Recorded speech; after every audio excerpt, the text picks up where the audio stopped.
de que quando a gente tem uma atitude do nosso coração dizendo, quem manda na minha vida sou eu, quando a gente tem uma atitude do tipo, eu é quem dirijo a minha vida, quando a gente tem uma atitude do tipo, ninguém tem nada a ver com a minha vida, todas essas atitudes, todos esses sentimentos, toda essa postura, elas nos distanciam de Deus. Na verdade, Deus quer que de fato a gente assuma quem nós somos e quem Ele é. Uma vez eu estava conversando isso numa aula e uma pessoa, eu falando abertamente, falando explicitamente, de que nós não merecemos nada de bom do Senhor. De que nós não temos em nós a capacidade de, por nós mesmos, agradá-lo. E essa pessoa não gostou disso. Ela até citou, mas eu não gosto dessa ideia quando as pessoas ficam falando de que a gente é muito pecador, de que a gente não merece, de que a gente... Mas é a verdade. A partir do momento em que nós assumimos, reconhecemos de que a nossa tendência é o pecado, é quando Deus age. Por isso que Deus ele age, nos derrama graça, quando nós pedimos perdão. Porque ao pedirmos perdão, nós assumimos o nosso pecado, assumimos que não deveríamos ter desagradado a Deus ou alguma pessoa, e aí Deus derrama graça para nos mudar, transformar a nossa vida. Agora, enquanto você acha que os culpados são os outros, enquanto você ou eu achamos de que o problema está ao meu lado, está com o meu vizinho, com o meu patrão, com o meu marido, a minha esposa, os meus filhos, quando a gente acha isso, dificilmente a gente é transformado. A gente vai passar a nossa vida toda achando isso. Isso, muitas vezes, é a postura das pessoas que se entronizam. Porque a postura de um rei, muitas vezes, é aquela de que quem manda sou eu. Eu não erro, quando muito me engano. Eu não cometo pecados. As pessoas é que entendem mal. As pessoas é que veem, enxergam coisas que nem existem. Geralmente é assim. Por isso que a gente tem que tomar muito cuidado. E a gente tem que ter uma desconfiança das nossas motivações. Mas a gente tem desconfiança das outras pessoas, geralmente. A gente não tem desconfiança das nossas atitudes, das nossas motivações. E precisamos fazer isso. Porque senão a gente vai ficar no erro sempre. A gente não é abençoado muitas vezes pelo Senhor, que Deus quer nos derramar as bênçãos dele. E muitas vezes nós não somos abençoados pela simples razão de que a gente retém, a gente segura a bênção do Senhor, segura para ele não nos conceder. A gente fecha a porteira, o portão, por causa de uma atitude nossa que a gente nunca muda. Uma atitude que a gente é o coração duro, a gente sempre vai culpar o outro. A gente percebe que estou num problema, estou em um problema. Essa semana tive o prazer enorme de estar com um pastor, o nome dele é Ruiter, nome bem diferente. Não é assim, nunca ouvi outro nome, né, assim, Ruiter. É um pastor tão, eu poderia dizer assim, tão devocional. Ele fala de Jesus de forma tão apaixonada que nos contagia. Ele sempre foi de igreja, sempre foi, no sentido assim que foi levado pelos pais. Teve um encontro com o Senhor Jesus. Ele não foi levado pelos pais, na verdade, talvez pela mãe, né? O pai foi bem rebelde. E ele teve um encontro com Jesus e logo identificou que deveria ir para o ministério. E aí, nessa conversa que a gente teve, que a gente aproveitou para conversar bem, né? Foi na sexta-feira à noite, ele falou assim, sabe o que eu estava refletindo essa semana, Bisa? É que eu estive considerando os momentos de sofrimento que eu tive na minha vida até agora. Ele tem, se eu não me engano, 48 anos de idade. Casou tarde, assim, não tarde, né? Ele tem um filho de 8 anos de idade, né? O filho mais velho dele, 8 para 9. Então já imagina que realmente ele já demorou um pouco, demorou a casar, aquela coisa toda. Pelo menos conforme o padrão que a gente tem enxergado. E aí, ele falando assim, Bisa, eu tentei fazer uma avaliação esses dias agora, essa semana, com relação ao que eu aprendi com o sofrimento que eu tive na minha vida. E ele apontou pelo menos 4 momentos, 5 momentos na verdade, 5 momentos de grande sofrimento que ele passou. E eu fiquei impressionado. Ele falou, olha, passei por esse momento de angústia e sofrimento. Eu percebi que eu aprendi isso. Isso me ajuda hoje no ministério. Gente, eu fiquei impressionado. Embora eu tenha um pouco disso assim de imaginar, acho que a gente, talvez você já deve ter pensado assim, né? Pelo menos eu pensei, né? Deus me ajudou contentamento, por exemplo. O Abisaí é uma pessoa que, se tem, excelente. Até se puder ter alguma coisa que vai facilitar a minha vida, eu quero. Mas se não tem, é difícil eu reclamar. Mas não foi uma coisa que eu aprendi assim, livre, espontânea vontade. Aprendi porque a vida, Deus me conduziu, como conduziu a nossa família, que em determinados momentos a gente, puxa vida, não tem um sapato. Como eu já compartilhei aqui com vocês. Teve um momento na minha vida, um momento na nossa vida, principalmente eu, Heber e Kleber, que morava junto, a gente conseguia viver e ver mais ou menos a nossa situação, e a gente olha para trás, a gente não chora. Eu, pelo menos, não choro. A gente ri. A gente ri.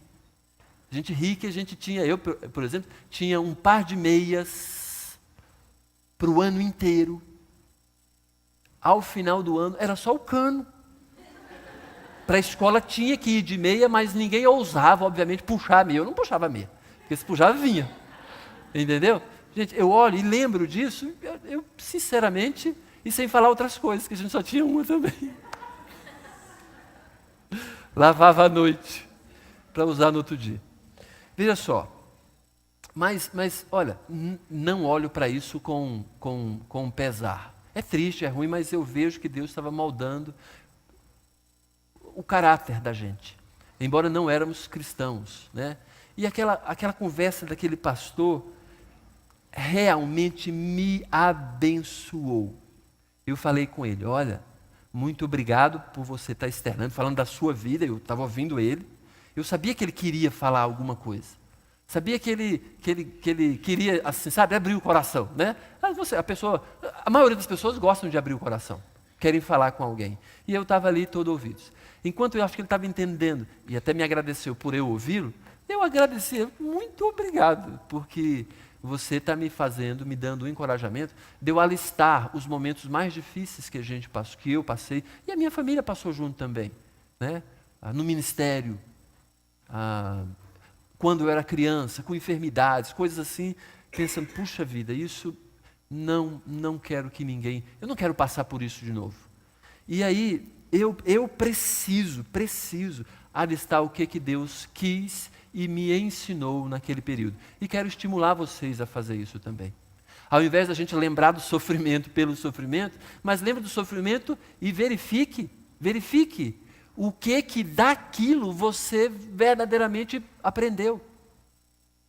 O que você aprendeu. Para que você, e eu também, para que a gente entenda que aquele sofrimento não foi por acaso. Não foi por acaso. E também quero falar para vocês aquilo que eu aprendi com ele. Ao mesmo tempo que ele falava assim, ó, o meu sofrimento foi esse, o motivo foi esse, a culpa foi... Porque ele queria verificar se tinha culpa. Porque às vezes a gente não tem culpa, né? A gente sofre muitas vezes por causa da negligência de outra pessoa. Um familiar, por exemplo, um pai irresponsável. Um pai drogado, por exemplo. Vai impor sofrimento nos filhos e os filhos não têm culpa. Mas, obviamente, Deus, principalmente de nós que cremos no Senhor Jesus, nós temos algo a aprender. E às vezes a gente aprende pela experiência, que a gente não quer. Mas às vezes não. Deus nos impõe essa experiência porque a gente não aprenderia de outra maneira. Nós não aprenderíamos de outra maneira. Eu queria que a gente entendesse um pouco disso. Falando acerca de entronização, porque quando a gente se entroniza, a gente não aprende nada. A gente só aprende mesmo quando a gente se coloca como servo do Senhor. Talvez você esteja passando por um sofrimento agora. Então, assuma a postura de que você não é rei, você é servo. E Deus está querendo, de alguma maneira, lhe abençoar, lhe ensinando alguma coisa. Mas também quero que você, talvez não esteja sofrendo nada, mas vamos avaliar o que vamos entender, ou pelo menos ser expostos hoje, para que a gente saia daqui servos felizes do Senhor Jesus. Escravos do amor de Jesus, da graça de Jesus. Libertos, como cantamos, né? Libertos, fomos libertos pelo sangue de Jesus. E fomos mesmo. Muitas vezes a gente vive preso porque a gente escolhe. A porta da prisão está aberta, mas a gente vai para dentro da prisão e fica lá, né? Como presos, como presos. Muitas vezes por causa de um vício, muitas vezes por causa da nossa própria petulância, por causa da nossa maneira, nosso gênio, que a gente não permite Deus transformar. Então eu queria que a gente entendesse isso hoje. Meu objetivo não é gritar, não é falar alto aqui, não é bater no púlpito, para que você emocionalmente desperte e entenda e vou fazer isso porque alguém falou. Não. Eu gostaria de que você entendesse que é o Espírito Santo é quem trabalha na nossa vida e pode trabalhar na sua também. E Ele trabalha mediante a palavra do Senhor em nós. Por isso que a gente vai expor a palavra agora, para que o próprio Senhor fale ao meu coração, ao seu coração, ao nosso coração, para que a gente tenha uma vida transformada. E para isso a gente precisa também da misericórdia de Deus.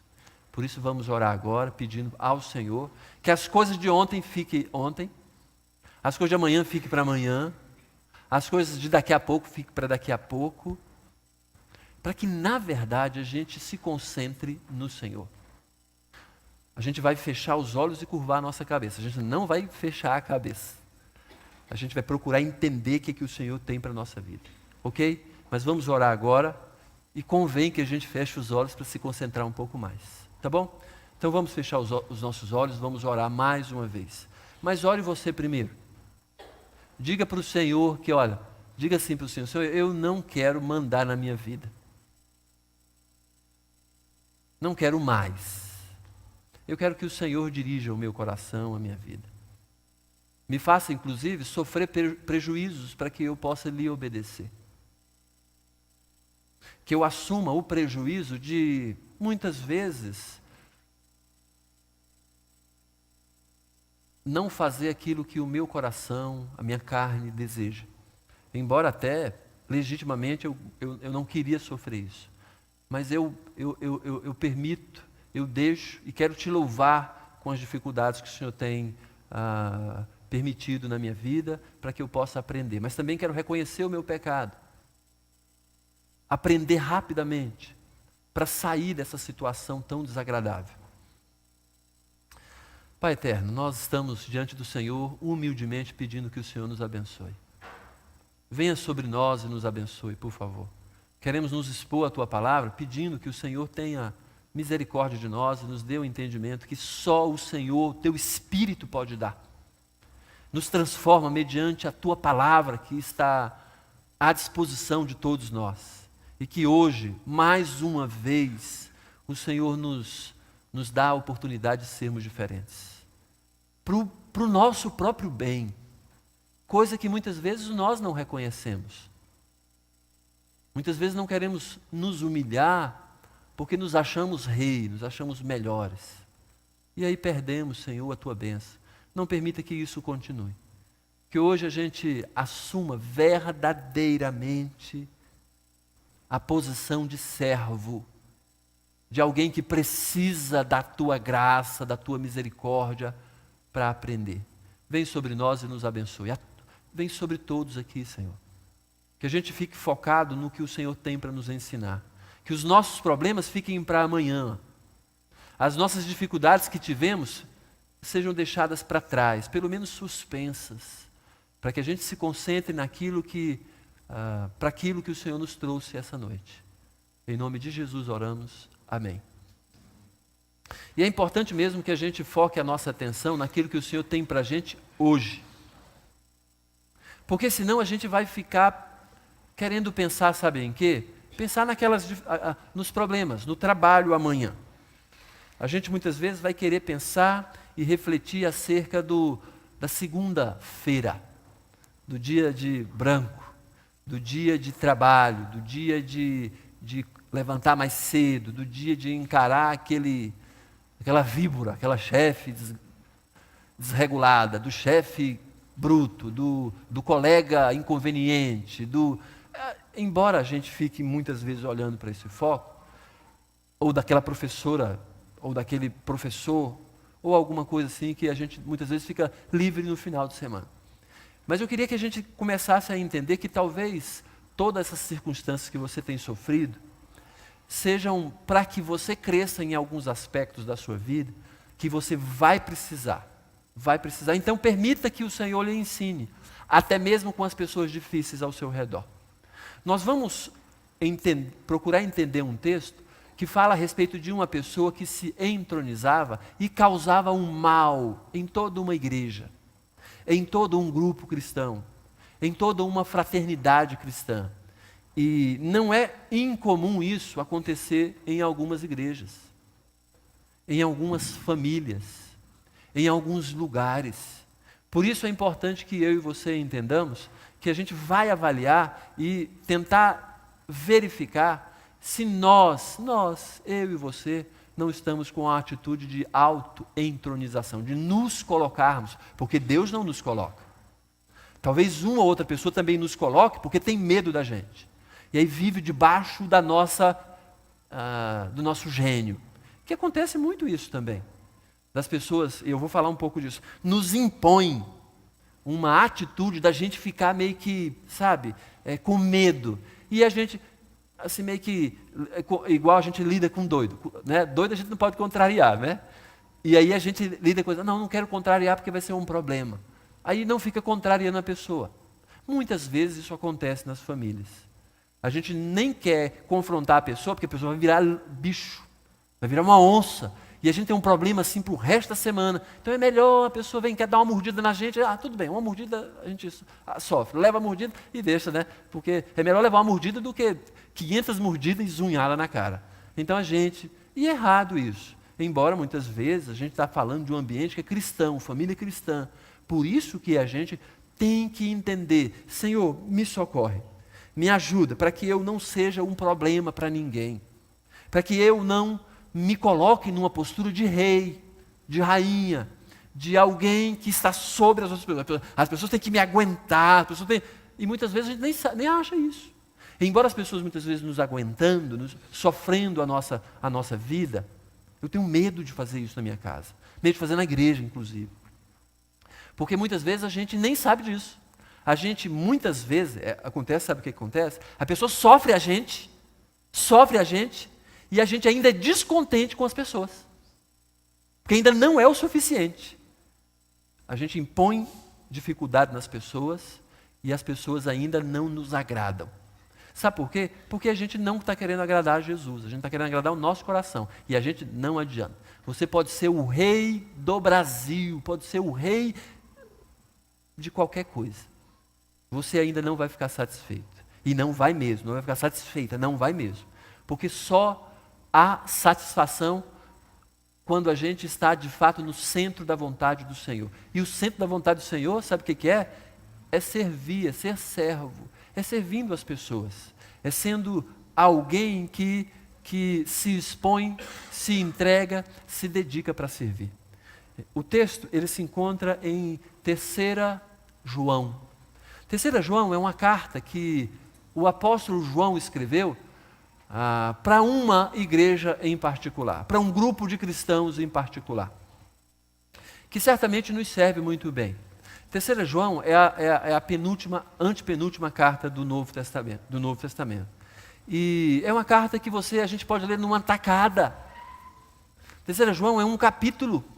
3 João é uma carta que você lê, e obviamente, se você lê de forma comum, você não vai ver muita coisa. Parece que tinha uma encrenquinha na igreja, aquele negócio todo. O João escreveu, né, o apóstolo João escreveu e tentou resolver e pronto. Mas tem uma riqueza impressionante. E eu queria rapidamente fazer uma leitura de alguns versículos aqui e tentar entender algumas coisas relacionadas a essa leitura e ao final a gente tira algumas conclusões. Ok? Não vou me deter muito na leitura, Porque eu também quero que você chegue em casa e faça essa leitura com um pouco mais de cuidado, aquela sua leitura devocional, leia durante a semana, aquele tempo que você tem com Deus, leia, anote, faz as suas observações, né? E verifique o que é que você pode entender dessa passagem. 3 João, então, começa dizendo: o presbítero ao amado Gaio, a quem eu amo na verdade. Gente, a expressão de um homem falando com outro homem: eu amo você de verdade. Aquela é uma carta carinhosa. Embora tenha uma bronca daqui a pouco, por causa de uma outra pessoa, uma situação indelicada, mas João escreve mostrando que ele amava aquele homem, aquele jovem, aquele senhor, e ele vai falar exatamente por que isso acontecia. Mas é importante que a gente entenda que a atitude de amor, ela é tão importante quanto a expressão. Porque a atitude do amor, muitas vezes, é só daqui para fora. Mas muitas vezes a gente ama uma pessoa, mas as pessoas nem sabem que a gente as ama. E aí quando encontra ou tem uma dificuldade conosco, elas vão sempre achar que a gente não as ama. Mas aqui é uma expressão muito, muito bonita, muito linda. O presbítero, quer dizer, aquele líder, ele entendia que era líder, que assumia a responsabilidade de liderar outras pessoas. Aí ele fala ao amado Gaio, ao amado, a quem eu amo na verdade. Amor na verdade. Não, basicamente, não está falando que eu amo você de verdade, não. Embora isso é verdadeiro aqui. Mas ele está falando mais assim, eu amo você com base no amor que Jesus nos amou. Então é um amor imenso, é um amor que faz com que a gente se submeta. É aquele amor que facilmente a gente entende quando uma mãe ou um pai, muitas vezes, tem atitude para com o filho. A gente não recebe nada em troca. E quanto mais criança, menor é o filho, mais a gente percebe isso. Ama, se dá, se gasta, ok? E não tem nada em troca. Quer dizer, o que tem em troca é um arroto, um cocô fedido, uma urina, ok? É isso. Às vezes, quando a criança nem sorri, mas tem aquele espasmo, assim, né, de mexer a boca, olha, está indo para mim, aquele negócio. E às vezes não é nem isso, né? Não é nem isso. Mas é aquele amor que a gente entende que é incondicional. E aqui vai falar mesmo do prazer que esse homem tinha ao ver o seu discípulo caminhando na verdade. Qual verdade? Nessa verdade que faz com que a gente fique constrangido de ter recebido esse amor tão grande, o amor de Jesus, que Jesus se autodenominou a verdade.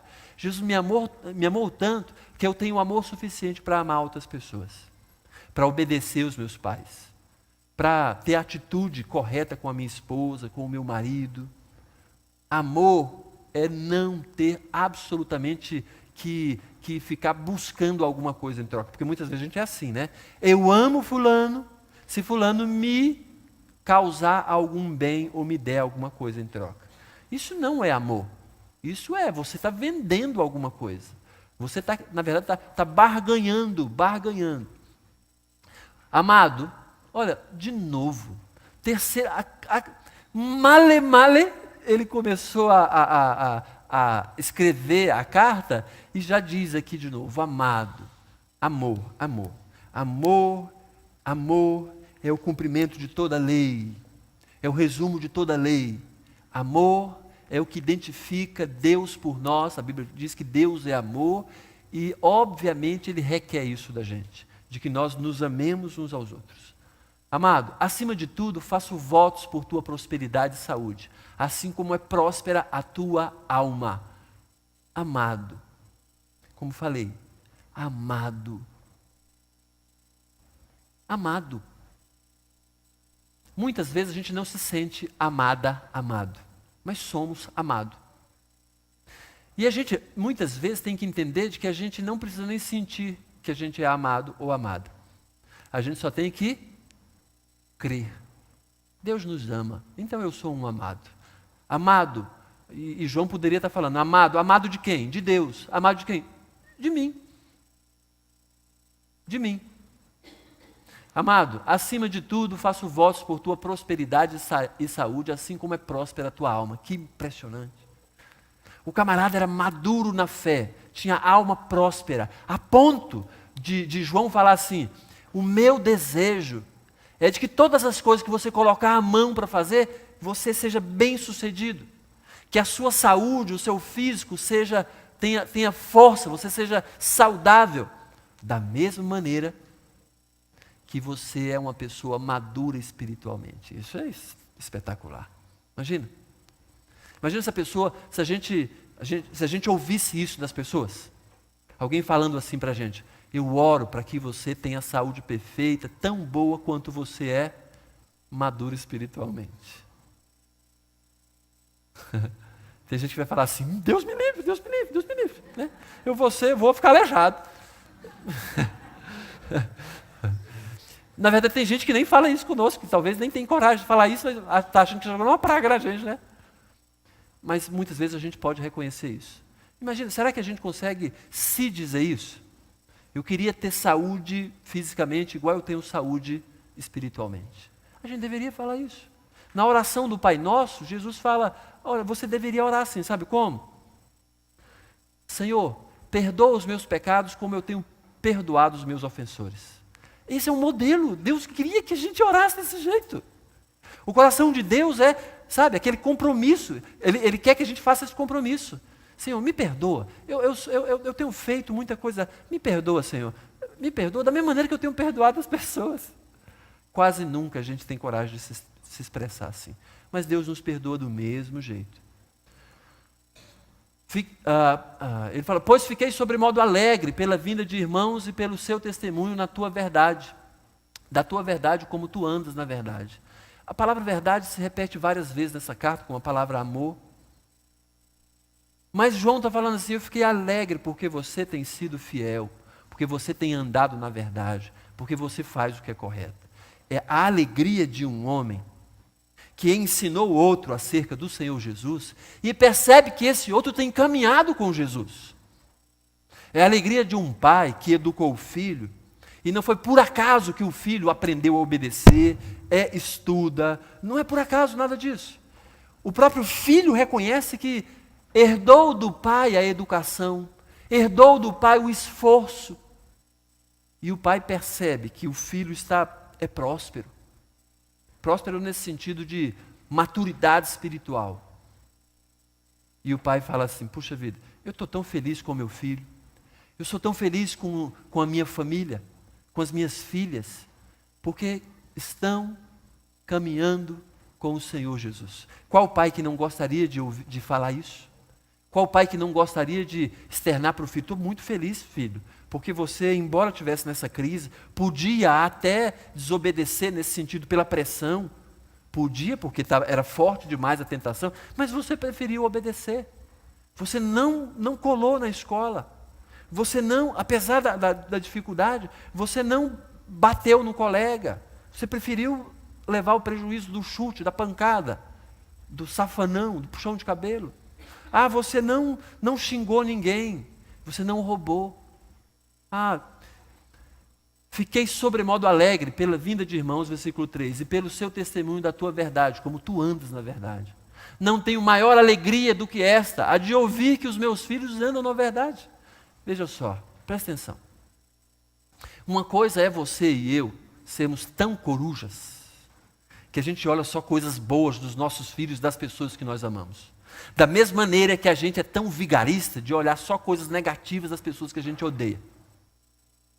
A pessoa, quem sabe, até um bom caráter, mas a gente só olha o ponto negativo. Mas a pessoa boa, a pessoa que a gente ama, principalmente os filhos. Principalmente os filhos que a gente bota os nossos nomes nos filhos. A gente olha, que catarro tão bonito no rosto desse menino. A gente é besta. Pai é besta, mãe é besta. O que a gente precisa entender, não sei se é assim, mas às vezes isso parece, né? A gente olha para os nossos filhos como alguém assim, olha para os filhos assim como brilhante, como alguém que tem uma personalidade libada, mas na verdade o camarada é um bandidinho na escola. O camarada muitas vezes toca o terror onde ele está vivendo, onde tá se envolvendo. É, na verdade, uma pessoa que os outros colegas, quer dizer, os amigos dos pais, nem gostam que os filhos andem junto com aquela figura. Mas a gente acha, não, meu filho, minha filha. E aí a gente olha com óculos cor-de-rosa. Mas aqui não. Fiquei sobremodo alegre pela vinda de irmãos, pelo testemunho da tua verdade, como tu antes na verdade. Ele ouviu de outras pessoas que Gaio era maduro. Então, o testemunho é diferente. Não são os nossos olhos de coruja que está vendo, mas outra pessoa que chega para você e fala: puxa vida, o seu discípulo é fenomenal. O seu filho é tão obediente. Isso é impressionante. Aí, as nossas emoções, os nossos óculos, eles não estão na cara. Porque a gente está ouvindo de outras pessoas a respeito do que ela está fazendo. Não tenho maior alegria do que essa, de ouvir que os meus filhos andam na verdade. Amado, procedes fielmente naquilo que praticas para com os irmãos. E isto fazes mesmo quando são estrangeiros. João está falando assim: você tem sido dedicado, isso é muito bom. Você ajuda todos os irmãos, ajuda inclusive aqueles que você não conhece. Aqueles que estão peregrinando pelo mundo. Porque nessa ocasião, quando João escreveu essa carta, os cristãos já eram perseguidos. Já tinha sofrido perseguição pelo mundo. E muitos cristãos estavam sem morada. Estavam peregrinando pelos campos, pelas cidades. Eram moradores de rua. Mas quando identificavam um grupo de cristãos, Gaio ajudava. Aí cristão, e aqui vai falar um pouco sobre isso.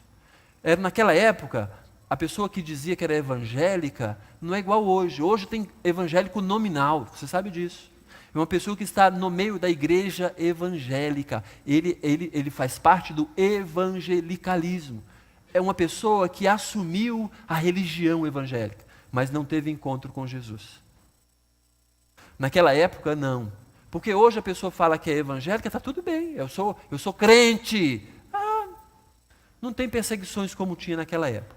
Naquela época a pessoa fala: eu recebi Jesus como meu único Salvador. A pessoa já tinha que correr, porque pedra ia comer em cima do peão. Muitas pessoas confessavam que cria em Jesus e já ia ser levado para a morte. Acontecia nessa época. Então não existia aquela pessoa que era nominal. Que ele falava: eu quero morrer, então vou falar que sou cristão, vou morrer. Nada disso. Aí fala: os quais perante a igreja deram testemunho do teu amor. Então aquelas pessoas testemunharam para a igreja onde João se encontrava, de que Gaio, em outra cidade, em outra localidade, eles testemunharam perante a igreja, falando: olha, tem um camarada especial. No nosso meio, o nome dele é Gaio. Um cara maduro, tem um comportamento exemplar, é um cristão genuíno. E falou diante da igreja. E João ouviu isso, ficou emocionado. Vou escrever uma carta agora para Gaio. E escreveu: bem farás encaminhando-os em sua jornada por modo digno de Deus. Falando bem assim: continua então, Gaio, a ajudar essas pessoas que não têm morada própria, são cristãos peregrinos, eles vão continuar. Então, se esforça. Tira do seu dinheiro mesmo, que você trabalha e você ganha, para ajudar essas pessoas que estão necessitadas. São pastores também, são missionários, são cristãos que estão sendo impelidos a caminharem. Vão falar de Jesus em lugar que eles nunca foram. Não tem mais casa. Sua família já até morreu. São pessoas que estão peregrinando pelo mundo. Pessoas, como Hebreus fala, que o mundo não é digna delas. Olha só, o mundo não é digno de determinadas pessoas, determinados cristãos. Estava ali um exemplo disso, e ele fala assim: bem farás encaminhando em sua jornada por modo digno de Deus. Pois por causa do nome de Jesus, foi que saíram, nada recebendo dos gentios. Olha só, saíram estão peregrinando e ninguém ajuda esse pessoal, sabe por quê? Porque não conhecem Deus. Mas nós conhecemos Deus. Os gentios, aqueles que não conhecem, não tiveram experiência, quer dizer, não estão ligados à fé. Portanto, devemos acolher esses irmãos para nos tornarmos cooperadores da verdade. João fala, eu estou nessa jogada também, não estou falando só para você fazer, mas a gente tem que fazer para que a gente possa ser cooperador da verdade. Qual verdade? Aquela verdade que liberta, do Evangelho, Jesus Cristo, a própria pessoa de Jesus. Aquele que diz que eu sou o caminho, a verdade e a vida. Para que a gente seja cooperador com essa verdade. 9. Escrevi alguma coisa à igreja. Aí é que entra aquela situação desagradável para o que a gente tem entendido, que eu gostaria que a gente entendesse e refletisse um pouco mais sobre a autoentronização. Escrevi alguma coisa à igreja, mas Diótrefes, que gosta de exercer a primazia entre eles, não nos dá acolhida. Então tinha um camarada que tinha uma certa liderança, mas uma liderança que ele próprio impunha. Ele se auto-entronizava. Diótrefes, que gosta de exercer a primazia entre eles. Diótrefes era aquele camarada que é um exemplo contrário ao de Gaio. Diótrefes era aquele camarada que mandava. Ele exercia uma liderança que ele próprio se colocou como líder. Ele não era um líder porque as pessoas gostavam de que ele liderasse. Ele era um líder porque ele impunha. Ele exercia, ele pressionava as pessoas. Aí mandava em todo mundo. As pessoas nem gostavam de que ele mandasse, mas ele mandava em todo mundo. Mas muitas vezes a pessoa nem sabe que poderia ser diferente. E aí fica sofrendo aquela liderança. E aí diz que esse camarada não dava acolhida. Não dava acolhida à palavra, à carta, a João. Aquele que dava a mensagem do Senhor Jesus. Aquele que explicava Jesus, não dava acolhida. A gente vai ver isso melhor daqui a pouco. Por isso, se eu for aí, far-lhe-ei lembradas as obras que ele pratica, proferindo contra nós palavras maliciosas.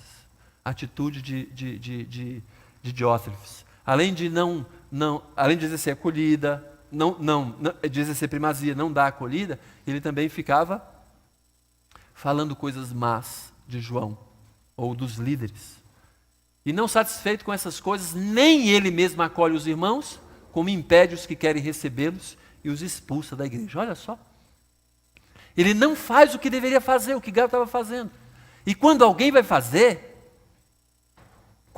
ia fazer, ele impedia. Não, vai fazer não, vai fazer não, vai fazer não. E impedia. E se alguém insistia, expulsava da igreja. Se bem que eu não consigo entender, não consegui interpretar esse texto, para saber se ele expulsava os que estavam ajudando, que queriam ajudar, mas ele não deixava, ou expulsava os que chegavam pedindo uma acolhida. Não consigo entender nessa passagem. Não sei, sinceramente não sei. Mas uma das duas coisas certamente era grave e ele expulsava da igreja. Não sei se os peregrinos, ou não sei se aqueles que estavam querendo ajudar. Amado, não imites o que é mal, senão o que é bom. Aquele que pratica o bem procede de Deus, aquele que pratica o mal jamais viu a Deus. Quanto a Demétrio, todos lhe dão testemunho até a própria verdade. Nós também damos testemunho e sabes que o nosso testemunho é verdadeiro. Muitas coisas tinha que te escrever, todavia não quis fazê-lo com tinta e pena, pois em breve espero ver-te. Então conversaremos de viva voz. A paz seja contigo. Os amigos te saúdam. Saúda os amigos nome por nome. Uma carta carinhosa, mas tem que apresentar assim uma dificuldade de uma pessoa que queria exercer a primazia, uma pessoa que, sem dúvida nenhuma, ele se auto-entronizava. O que nós vamos ver agora como lições, eu queria compartilhar com vocês, que obviamente eu queria que você levasse isso para casa, para a sua vida, que fala a respeito de o que na verdade faz quem se auto-entroniza. Como é que é a vida de uma pessoa que se auto-entroniza? Ok? Como que ela, qual a ação da vida dela? ela, em primeiro lugar, vai se distanciar do ensino. Olha, o texto fala assim, ele, falando de Diótrefes, não dá acolhida. Não dá acolhida a quem? Aos apóstolos, aqueles que vão ensinar. Não dá acolhida, na verdade, nos mostra que ele criava uma barreira que possivelmente ia impedir o próprio crescimento dele. Muitas vezes nós fazemos isso, porque a gente é que é prejudicado quando cria uma barreira de uma pessoa, com uma barreira que vai poder nos ajudar. E qual barreira muitas vezes a gente cria? Muitas vezes é cara feia que a gente faz para as pessoas. A gente sabe muitas vezes que uma pessoa vai nos repreender. Aí sabe o que a gente faz? Já cria uma tromba, para a pessoa nem se aproximar da gente. Fica de mau humor. Aí a pessoa que talvez fosse lhe ajudar, fosse nos ajudar, a pessoa não faz isso. Sabe por quê? Porque não tem coragem de abordar. Certamente você já viu isso. Alguma pessoa que precisa de uma correção, mas ela própria não dá liberdade para você corrigir. Por quê? Porque muitas vezes ela é grossa. Vai dar patada, a gente fala isso, né? Vai dar patada na gente, se a gente for aí a gente nem... Quem é que perde com isso? Somos nós. Nós é que criamos a barreira e nós não vamos aprender. Às vezes a pessoa é fria, gelada com a gente. Porque não pode dar patada, aí fica... Dizendo o quê? Sai de perto de mim, por favor. Você não é bem-vindo. E a gente muitas vezes querendo ajudar, a gente pensa assim, puxa vida, eu estou jogando pérola para porco. Como é a sensação de muita gente. Mas a gente não quer se autodenominar porco que alguém está gastando tempo bom e precioso com a gente. A gente muitas vezes cria a barreira e a gente fica nessa redoma só mesmo para a gente se prejudicar. Não nos dá acolhida, não dá acolhida. Você já deve ter tido professores bons e professores ruins. Todo mundo é assim. Mas você sabe muito bem que os professores bons muitas vezes são melhores para a gente, sabe por quê? Porque a gente dá acolhida a esse professor no nosso coração. Então a gente tolera mais. A gente aproveita mais. Não é assim? Os professores que mais a gente gosta, mais a gente aprende a matéria. Os professores que a gente não gosta, que a gente tem algum tipo de dificuldade, a gente não tolera, aquela matéria para a gente vai ter problema. A gente vai ter problema com aquilo. Mas a gente tem que dar acolhida até essa pessoa, sabe por quê? Porque ela é quem vai nos ensinar. Não nos dá acolhida. Filhos rebeldes aos ensinos dos pais são, na verdade, filhos que não dão a acolhida ao pai ou à mãe. A diferença de filho para filho muitas vezes é assim, um dá mais acolhida e outro dá menos acolhida. E o rebelde não vai dar acolhida. Então nós como filhos, precisamos entender isso. Filhos de Deus, liderados, ou filhos. Minhas filhas, filhos que estão aqui. O seu prejuízo está em não dar acolhida ao ensino dos seus pais. E você vai sofrer isso depois. Alguns já sofrem hoje, porque já estão adultos e nem percebe que foi rebelde. Muitas vezes não percebe. E nem quer assumir que foi rebelde. O problema é que não derrama graça. Deus não derrama graça naquele que é petulante. Filhos que estão aqui, pensem acerca disso. Será que você não tem dado acolhida aos ensinos do seu pai? Avalia isso agora, ao invés de ficar fingindo que não é com você. E por aí vai. Segundo lugar aqui que a gente pode perceber, né, nessa situação, é de que além de que ele distancia-se do ensino, quer dizer, bota a barreira, seja com cara feia, seja com atitude de frieza, de indelicadeza, mas nós é que fazemos isso, nós espantamos as pessoas e nós é que vamos perder. Então a pessoa que se auto-entroniza, ela estabelece uma barreira e vai se distanciando do ensino, do aprendizado, daquilo que vai nos ajudar. Segundo lugar, aquele que se entroniza, acaba destruindo a imagem da liderança. Aqui diz que ele usava palavras maliciosas, ou palavras, na verdade, que a gente pode citar como palavras cegas. Literalmente podia dizer assim. Só que a gente não entende o que quer dizer isso. Cegas por quê? Porque tem um mal atrás dessa palavra, ok? Mas não serve. João está falando, essas palavras não servem para mim, não. Você está querendo me acusar ou fala coisas más, maldosas contra mim, mas não serve para mim. Qual o grande problema disso? Sabe o que é? Nem todo mundo sabe. O Diótrefes não dá a oportunidade de que alguém fale o contrário. É maldade, muitas vezes, nossa, que fala mal de alguém para uma pessoa que não vai ter oportunidade sequer de dizer, não, não é bem assim. É o mal que faz a fofoca. É o mal que faz a gente fofocar, trocar informações uns com os outros, apenas avacalhando com um líder, com um pai, com alguém que de alguma maneira exerce autoridade sobre nós. Palavras que não se encaixam. Não se encaixa comigo, João, não se encaixa comigo. Meu sogro, já falei isso aqui uma vez, vou repetir. Meu sogro conta a história de um conhecido dele que, ao se deparar numa mesa com uma comida diferente, né, comida boa, saborosa, ele chamou aquela comida de uma comida prosódica. Mas que comida prosódica? Aí acho que, não sei se foi meu sogro que contestou, mas como é comida prosódica? Né?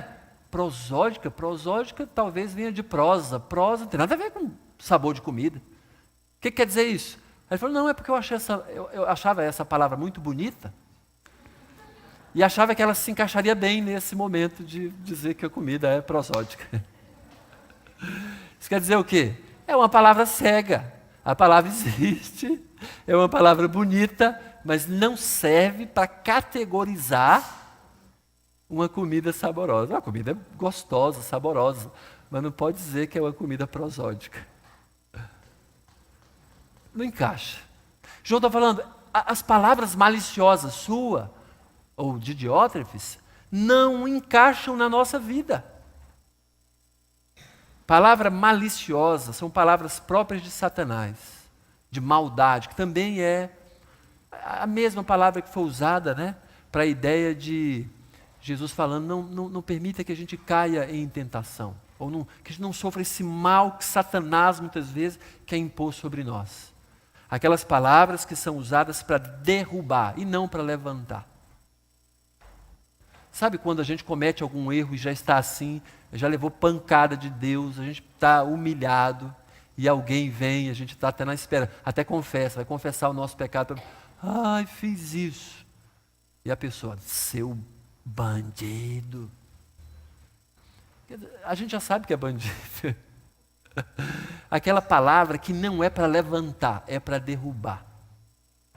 E às vezes nem tem isso, né? Numa discussão, e discussão é assim. Discussão, a vera, aquela discussão, né, que é para valer, a pessoa vai querer furar o olho da outra. Tem muita gente que mata e morre por causa de discussão, que começou muitas vezes com uma besteira, mas por causa do furor, aí lá vai tapa para cá e para lá. Aí a pessoa está armada, puf. Aqui destrói a imagem dos líderes.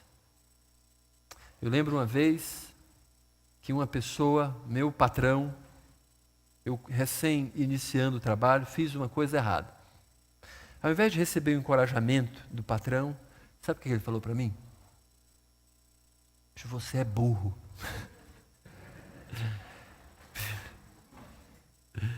Eu me lembro, olha, aconteceram tantas coisas boas onde eu trabalhei, mas essa frase, essa expressão, você é burro, nem que eu queira apagar isso na minha memória, eu não consigo.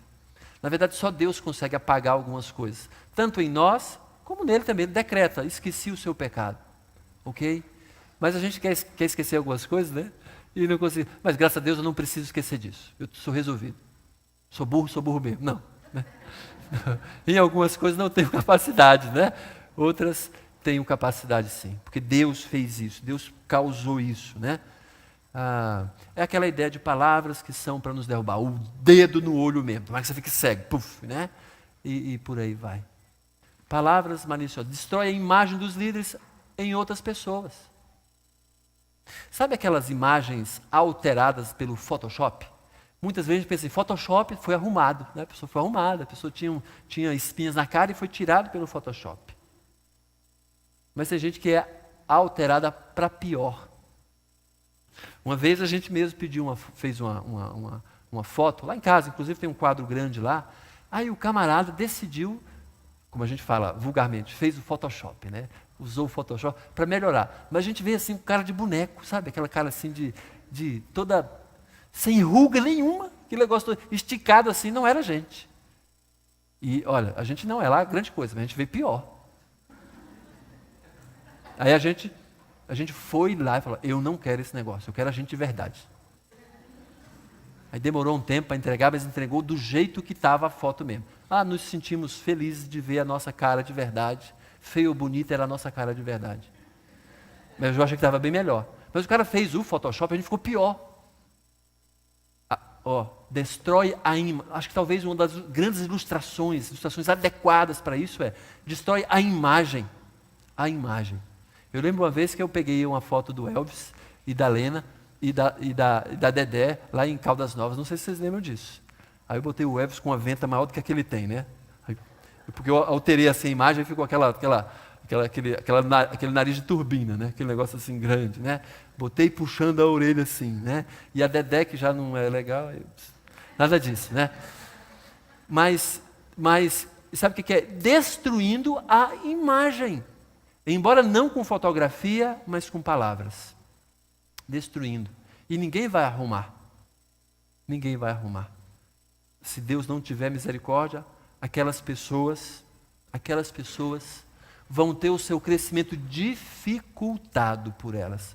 Porque destrói a imagem, distancia do ensino. Então elas que estão próximas também não vai ser ministrado na vida delas ensino. E também elas terão a imagem destruída de alguma pessoa que poderia ajudá-la. Dificulta o crescimento de outros. Impede os que querem receber essas pessoas e não permite.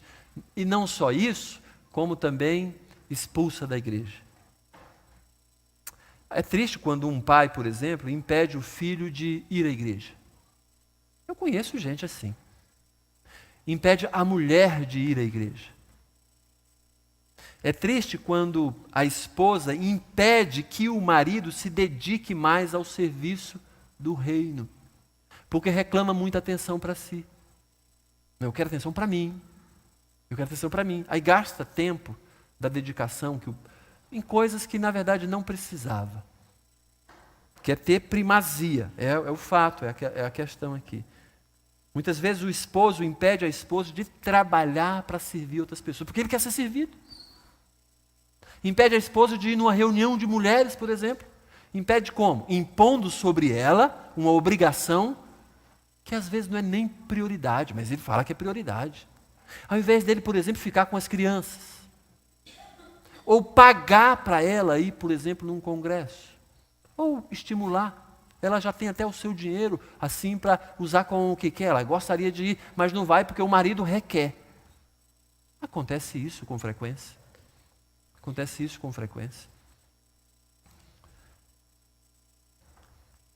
Todo crescimento cristão está relacionado ao serviço, ao trabalho, à dedicação para o Senhor Jesus. E muitas vezes nós somos impedidos por pessoas que até têm poder sobre nós, um certo poder. Não faz e impede aqueles que estão fazendo. Não faz, até sabendo o que deve fazer, vai reclamar quando alguém está fazendo. Gente, você já deve ter passado por aquela situação de que tem 20 pessoas para fazer uma determinada coisa, uma tarefa. 4 se dedicam para fazer. 16 vão reclamar. Ah, você já deve ter passado por isso. Não é diferente na igreja, não é diferente muitas vezes em casa. E muitas vezes, por causa dessa mania, quando a gente encontra um negócio bonito, bem feito, elaborado, a gente vai criticar. Sabe por quê? Ou nem, às vezes não vai criticar, mas também não vai valorizar. Porque quando um serviço está feito e não é feito por nós, está bonitinho, a gente não sabe que a pessoa muitas vezes gastou semanas ou dias, teve grandes dificuldades. Eu lembro disso muitas vezes, lembrando agora, por exemplo, do nosso telhado da igreja, óbvio, né? O telhado da igreja, né? A dificuldade que foi para as pessoas arrumarem. Né? O Crescenso acompanhou o serviço. Gente, às vezes tinha crises.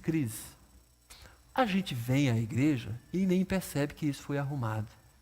Percebe? Você percebe? Não. Mas você percebe, o ano passado teve uma goteira aqui, a gente percebe, aí a gente percebe. Mas esse serviço que foi arrumado, por exemplo, a gente não consegue imaginar. Mesmo porque nem acompanhamos e às vezes a gente nem toma notícia, porque já está arrumado. É importante que a gente entenda isso. É igual uma coisa, a gente conta um negócio desarrumado, a gente muitas vezes vai reclamar, mas não chegou mais cedo para poder arrumar. A gente é craque na escola, em casa, no trabalho, no meio da família, na rua. A gente pouco faz para as coisas acontecerem.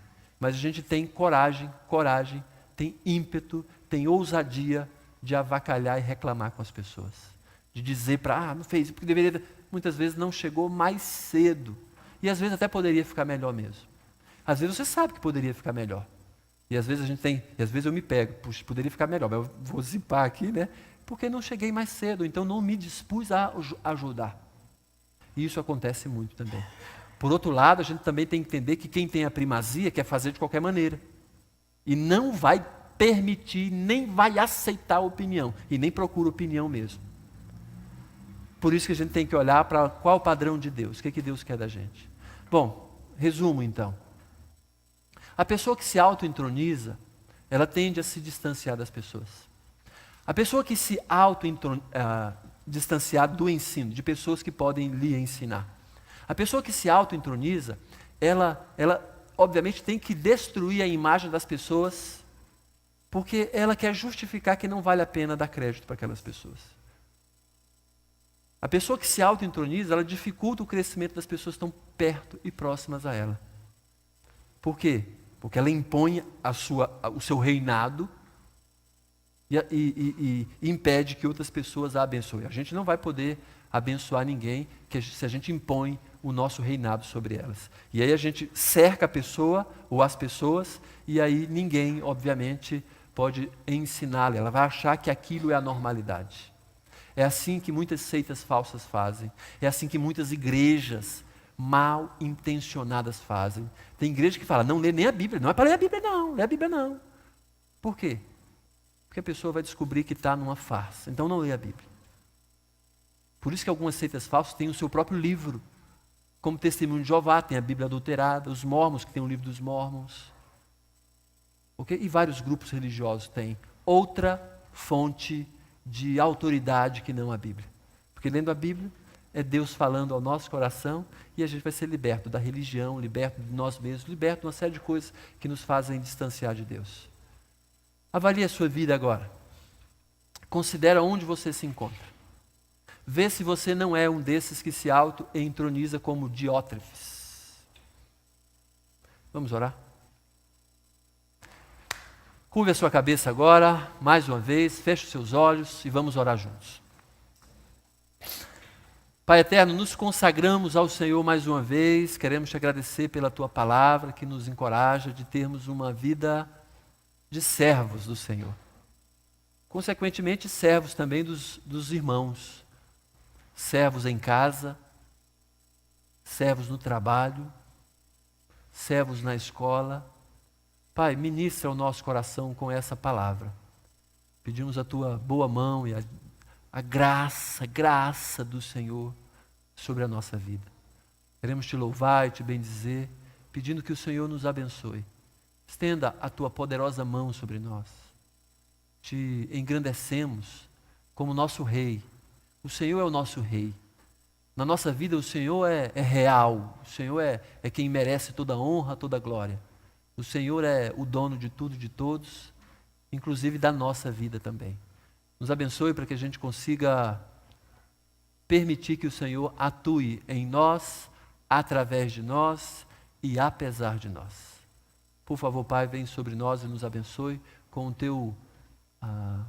com a tua mão, que a tua face resplandeça na nossa vida, para que a nossa vida espelhe, mostre, revele Jesus, o caráter dele através de nós.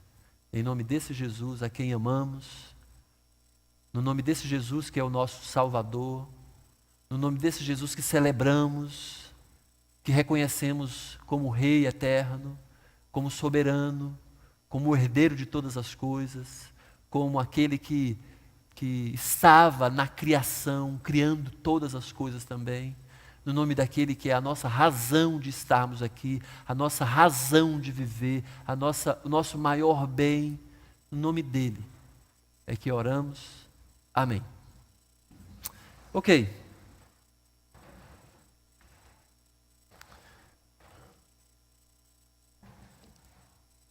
Nós temos alguns avisos. O primeiro aviso é a Neuza que vai dar esse aviso. Neuza, por favor, então, dê o aviso.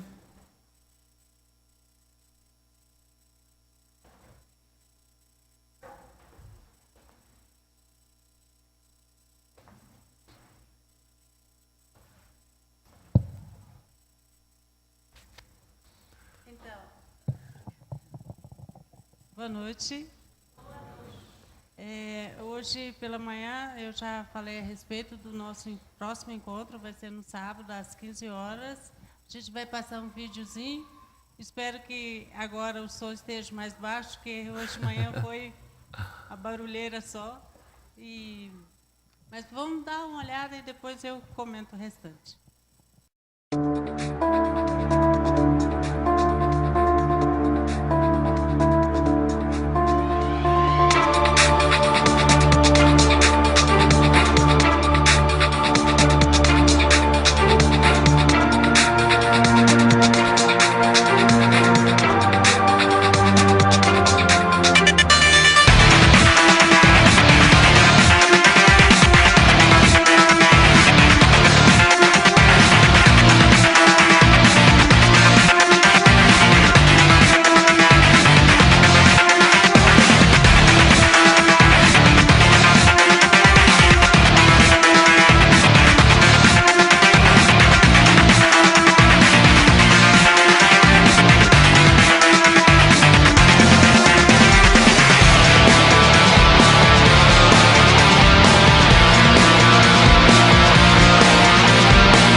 Ok, então é isso. No próximo sábado, às 15 horas, aqui na igreja, vamos falar do direito da mulher.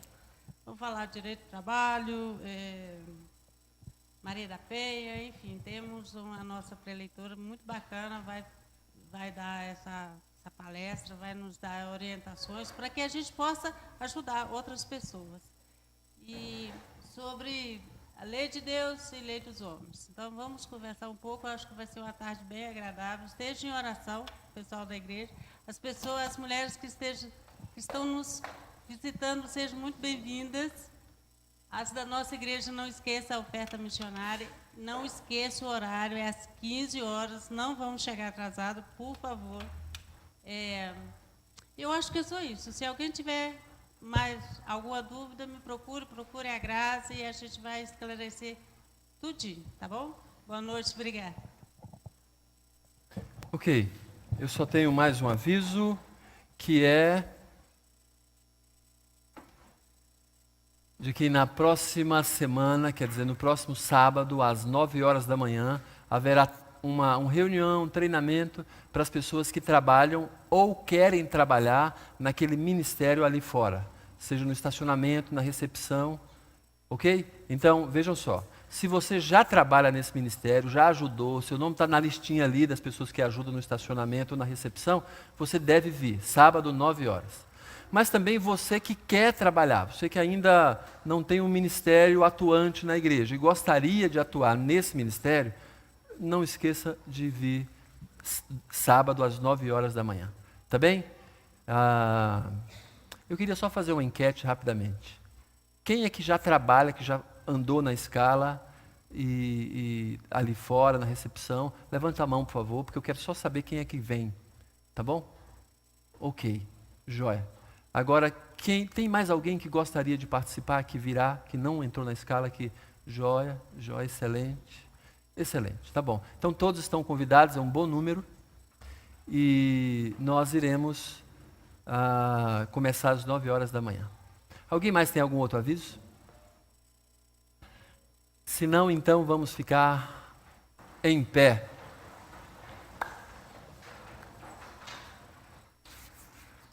Vamos orar mais uma vez, agradecendo ao Senhor, pedindo as bênçãos do Senhor sobre a nossa vida, tá bom? Se você tiver liberdade, levante as suas mãos para o céu, em atitude de rendimento também, pedindo as bênçãos do Senhor. Que a graça do nosso Senhor Jesus, o amor de Deus, o Pai, a comunhão e a consolação do Espírito Santo esteja conosco, todos que estamos aqui esta noite. No dia de hoje e para todos sempre também. Amém. Deus abençoe, tenha uma boa semana. Não saia sem cumprimentar pelo menos 5 pessoas, ok?